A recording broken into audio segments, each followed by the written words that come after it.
So now, one of the things I actually had to think about with Anna Kasparian and Cenk Uygur having more and more to really face certain issues about the left and really inherent things about the left, such as being terribly inaccurate or not really having good sources at deep levels of so that they'll label people something that they're in no way, shape, or form associated with.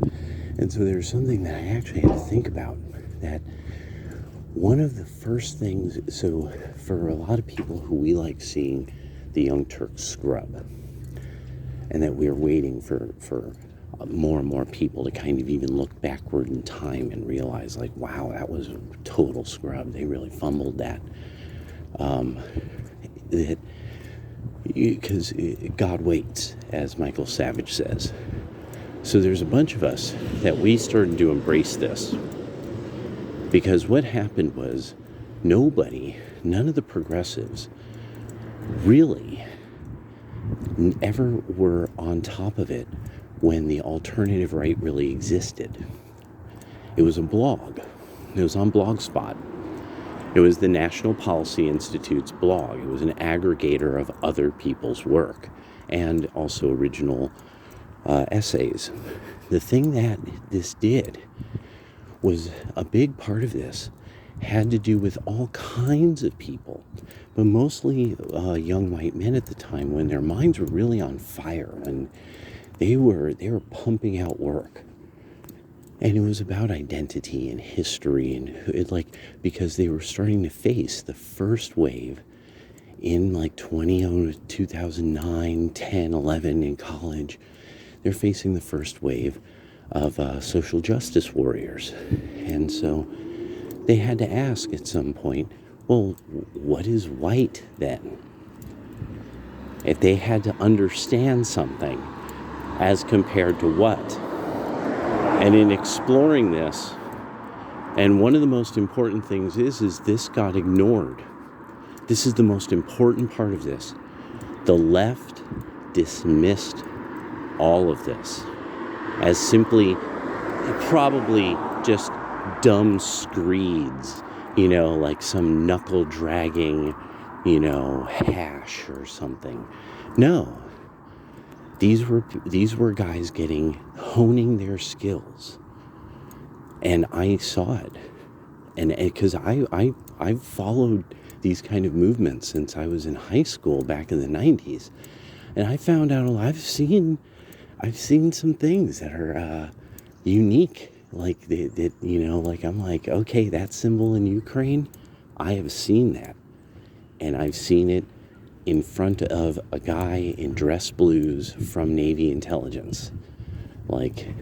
There's a bigger thing going on here. And so you guys didn't understand that the alternative right there were people who kind of were embracing this hard authoritarian, but most people just couldn't justify this. Especially the people who everyone was really, they loved going after, quote unquote, the rednecks. As these people started to write about their history as consistently the kind of people who were there at Normandy, that they fought the toughest battles and won them. That their group, quite specifically known for this, quite specifically known for all of these images of cool that we get from history and Americana, and that these guys were waking up and being like, you're not going to erase us.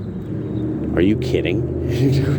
You guys have no idea, and this is why in the long run I was like, no, the fact that the left will not even humor reading this stuff, and the alternative right would cite Huffington Post, it would cite Jezebel, it would cite all of these people on the left and really cite them and analyze what they were saying. And I got to tell you guys at the Young Turks, you totally underestimated these people. You wanted to shit on white people. That's all it was. You have to admit it. It was easy. You did it because it was easy. Did it because the party was doing it. It's a fundamental aspect of progressivism, no matter what era of time, is finding the group and shitting on them and blaming, especially these are the modern day scallywags and trash that you guys could commit eugenics against. Because that's what you guys were and are. You're eugenicists. You're a modernist eugenicist, weird authoritarian movement. And you just never faced the dark side of your history. But you see, these guys wrote about their own family memory of what it was like under the progressives. There were some people who admitted that, that they liked the authoritarian quality, and they would be open about that. It's so you see, all kinds of ideas got an airing, and they're all verboten ideas, forbidden things to think. And you guys weren't there to read these blogs, and now you can never read them because they've probably been yeeted from the internet. So you'll never really know